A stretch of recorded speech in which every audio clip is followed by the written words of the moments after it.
Howdy folks. Today it's a new view. Why are you looking at my stove? It's because I want to cook and do this at the same time because I'm trying to multitask. So today you see my skillet is starting to smoke a little bit. That's the perfect time to put this filet mignon in there. First I gotta add a little bit of pepper. I salted it for 3 freaking days, yo. 3 days. No, not that's salt. A little bit of pepper, fresh ground. Of course, flip this bad boy over.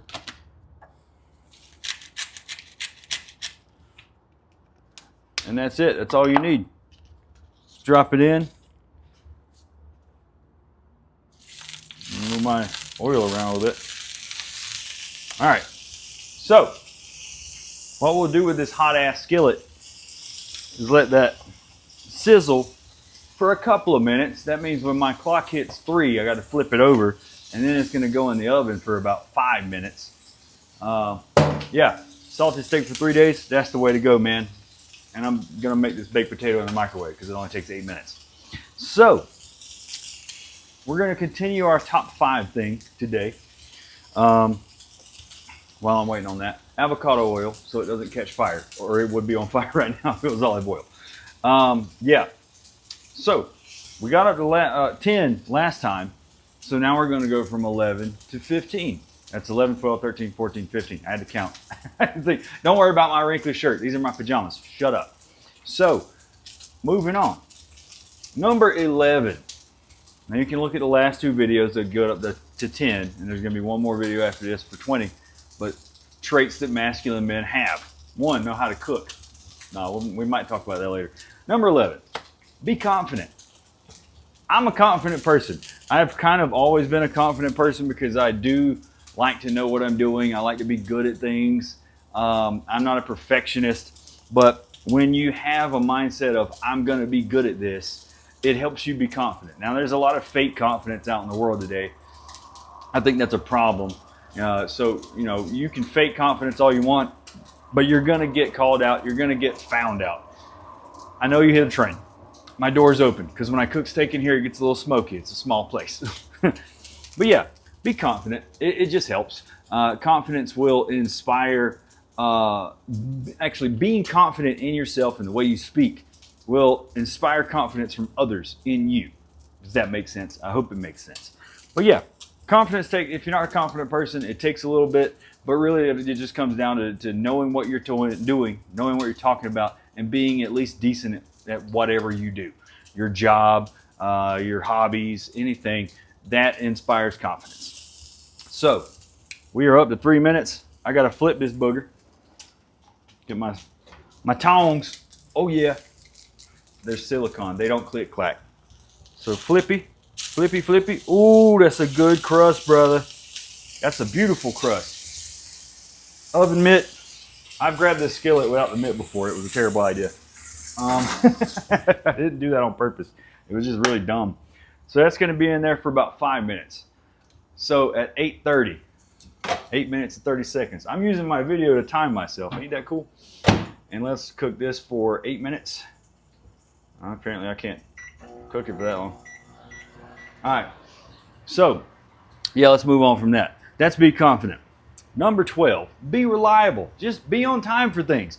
And, my alarm sucks. I actually just bought an Echo Spot because I don't know if I slept through my alarm for my phone.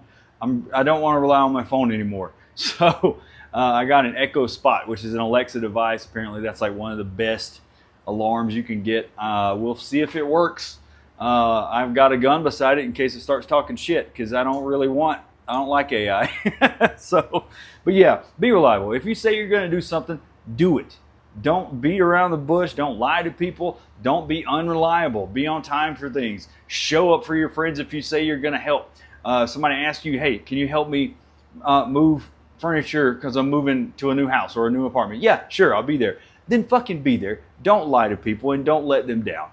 Being reliable is one of the easiest things in the world. Now, obviously, sometimes things come up and you have to cancel plans, but don't make a habit of that just because you don't want to. But this goes back to having conviction with your words and being direct too. If you don't want to do something, just say you don't want to do it. That's easy. But if you don't want to do something and you say you're going to do it and then you don't do it, you've become unreliable. And that is not a masculine trait at all, period. Moving on. What number? 13. Be respectful. Be very respectful. So also, that's a pretty easy thing to do, is be respectful. You can just be kind to people and be respectful to people. Now, I know I trash liberals a lot. I've talked a little bit about a whole trans thing, and I'm here whistling. I'm pretty respectful. It's not up to 400 yet. I think I'm going to have to let it cook a little longer than 5 minutes. So I'm respectful of the trans community. I'm not respectful of them when they try to bully others into conforming with their beliefs, and that also goes for other religions, Christianity, Islam. It doesn't matter. If you are trying to force others into your belief system and they don't want to, that's not respectful in itself, and I don't think you deserve respect back if you're doing that. So really, be respectful, but if someone disrespects you, again, what have I said before? Do not tolerate disrespect. You can insult them back, talk trash back, whatever. Just be respectful in the first place, and 9 times out of 10, people will be respectful back. Unless you're online, because people, well, they love to just insult you for no reason online. That's just how people work. They're crazy. The internet people are not real people. They're real people, but they're not acting like they normally would in front of your face. Because if you say some out-of-pocket shit to some people or to their face, they'll punch you in the face and you'll have a broken face. I went a little off topic there, but be respectful. If somebody says that they identify as a woman, just say she. Okay, cool. You're a her, you're a she. Now, what Charlie Kirk said, I'm not going to lie. I'll call you whatever you want to call it. It's like somebody saying their name is something else, a nickname or something. Cool, I'll do that. But I'm not going to say you're an actual biological woman. That is insane to me. That's lying, and I'm not going to do that. So, but yeah, be respectful as long as it's not cutting into you being a truthful and honest person. I guess that's what I'll say for that. Next. Are we up to 8 yet? Nope, not yet. Number 14. This is a big one because I'm an Eagle Scout. I've said this over and over. That train is so loud. Normally the door's closed and it's not that loud. You don't even hear it really most of the time. But yeah, be prepared. This is a big one. Be prepared. And this comes back to the whole 2A community, having guns. Again, be prepared to defend yourself if needed. The first gun I really bought myself was when I knew I was going to be hiking and camping in bear country, so I bought a gun that was suitable for defense against bears. I've talked about that a couple of times on the channel. But I just started buying other guns for different purposes. I have a hiking gun now. I have a bear defense gun. I have an AR-15 in case some shit really happens. I have a couple of other guns that I just want to have fun with, and I have a home defense pistol. I have a home defense shotgun. I don't think anybody's going to break in here. I'm not paranoid. I'm not scared of anything, but I'm just prepared in case something happens. You have a fire extinguisher because a fire might happen. My fire extinguisher's under your sink there. You carry extra water when you're going on a hike, I hope, in case you run out of water somewhere. Some people carry extra clothes in their car in case they get stuck somewhere overnight. It's just be prepared. Be prepared for anything that you can think of. So, like when I go out during the day, I just bring snacks in case I don't get to stop for food. That's being prepared. And I'm trying to think of some more examples, but it really, literally anything that could happen in this world, there might be a way to prepare for. You can't prepare for a meteor hitting the world and destroying us all like the dinosaurs. But you can prepare for, a blackout. If your home's if you lose power, that happens to everybody at least once in their life. Having some extra water on hand at all times, just in case your running water stops. Having food that you can make without electricity or gas is also important. Flashlights, even lanterns if you need them. You know, being prepared is actually a kind of easy thing. You just have to be proactive and think, what might happen? What are the most likely things that could happen? Here, snow. So when I go out, I don't have chains in my car. I do have chains in the truck. Those are required. But in the winter, I keep a jacket and some thermals and a sleeping bag in my car just in case if something happens and I get stuck in a canyon in the winter, you know. And you can do that too. It's easy. Go by seasons. The seasons, political climate, like anything that you think could happen, there is a way to prepare for it. Let's move on. I'm gonna pull this steak out of here now because I've let it cook for a couple extra minutes. Oh yes, boy. Yes, boy. Anybody watch WWE? What has happened to Pretty Deadly? Where are they gone? They're just gone. I need to take this steak off of the skillet and you let it rest for the rest of the time. Oh my God, that is gorgeous. That is so pretty. All right, this might actually be, yeah, I think that's a medium. It's a little bit thicker of a cut than I usually get, but it's gonna be good. So really, did I get to number 15 yet? No. So number 15 is be chivalrous. Chivalrous. Chivalry is not dead unless you let it die. Open the door for women and children. You know, open the door. I'm not saying you have to take your jacket off and put your jacket on a mud puddle so that the woman can walk across it. I'm not doing that. I'd pick that woman up and carry her across it if you have to. Walk around. I'm not doing that. But opening the door, saying excuse me, just letting women and children go first before you in a line, that's being chivalrous.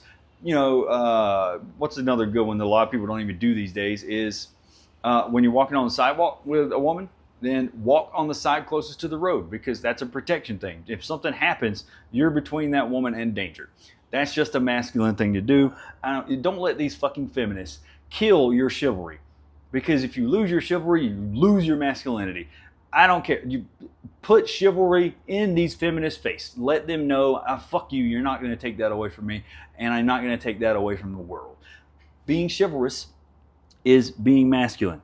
That's how it's always going to be. We are the knights in shining armor. Not really. We don't really have shining armor anymore. This is not armor.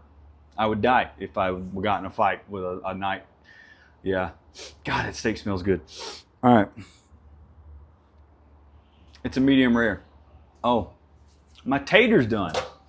So I know this is hot as hell. But yeah, I don't think you cooked enough, man. Let's go a little bit long. All right. But yeah, don't allow the modern feminists to steal chivalry from the world. You know, they got mad. They started complaining. Oh, you don't need to open doors for us. We can do that. Blah, blah, blah, blah, blah. And now, okay, so we said, all right, we won't approach you. We won't do things for you. We won't let you go first. You're just going to be equal to us from now on. And when we did that, now it's like, I don't know, 5 to 10 years later, and they're complaining about it. Because chivalry was a great thing. It actually was a good thing for the world. And it showed young boys what men really were like. That we weren't bitter and stingy, selfish little pieces of shit. But now feminists wanted us to act like that, so that's how we acted for a little bit. And now there's a problem. So bring chivalry back. Open the doors. You know, let them go first. Just be chivalrous. Does it really have to beat that much? I don't know. But hey, cool. I'm going to eat my steak. Actually, let's keep it on because I want y'all to see me plate this meal. Because it's going to be delicious. Oh, yeah, that's cooked. I can't even pick it up. Ugh. All right. So we're going to talk a little bit more while I'm doing this. We're actually ahead of time. I sped it up today. So that was up to 15. We got one more video after this. Let me turn my laptop off. Go away. I don't know why this... Microsoft Edge, man. I hate Microsoft Edge. And no matter how many times I tell it don't turn on when I turn my computer on, it does it anyway. Edge is like, nah, I'm going to do what I want, bro. Edge is annoying. Not Adam Copeland Edge from WWE. I need butter.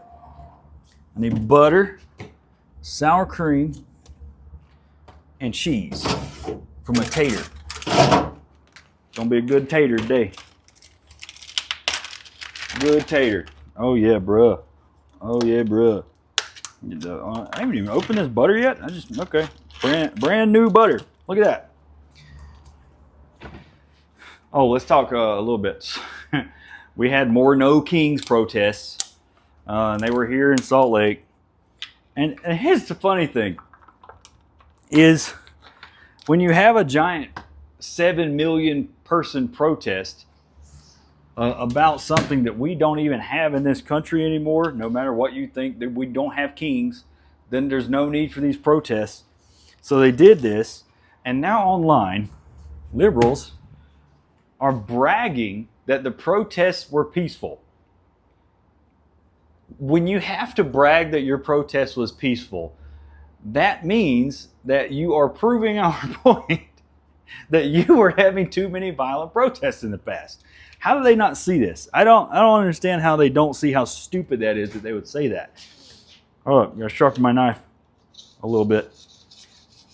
I don't have professional knives, and I should because I cook enough, but I just don't. But yeah, if you have to brag that your protest is peaceful and then like throw it in everybody's face, like, look, this protest was peaceful. You know, you're wrong. We're not violent. Well, yeah, you kind of are if you have to brag that your protest was peaceful. It's like hilarious to me. I almost went up to the Capitol here in Salt Lake yesterday because there was another peaceful protest going on at the Capitol, and I was like, I should just drive my Jeep up there with that giant American flag in it, and I should blast American Badass by Kid Rock with my AR-15 in the rack behind me, wearing my American flag hat, and just generally be a nuisance to them. But then I was like, what if they throw something at my Jeep?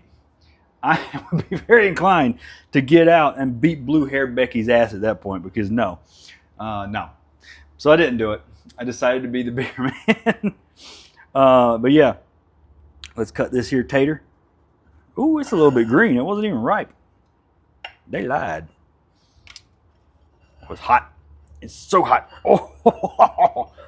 Oh my God. Okay. Spoon.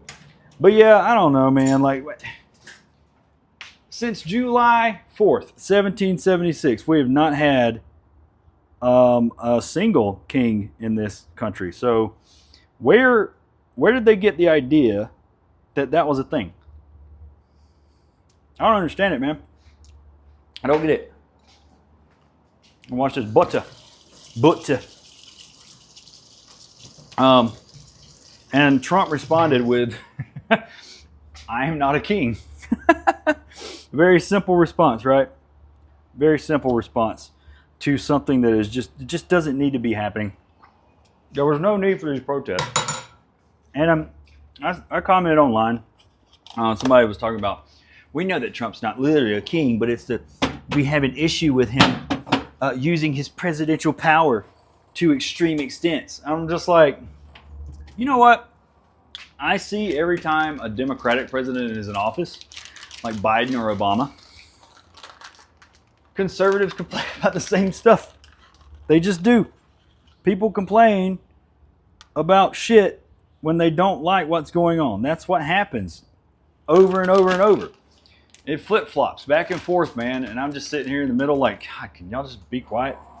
Can y'all let the rest of the world just chill out for a second? Please? That would be great. It would be phenomenal, actually. All right. We're going to get a fork. I'm going to cut this steak. See how we cooked it. Should have been rested just long enough. Where's the grain here? Just think about steak. Cut against the grain. Always, always, always.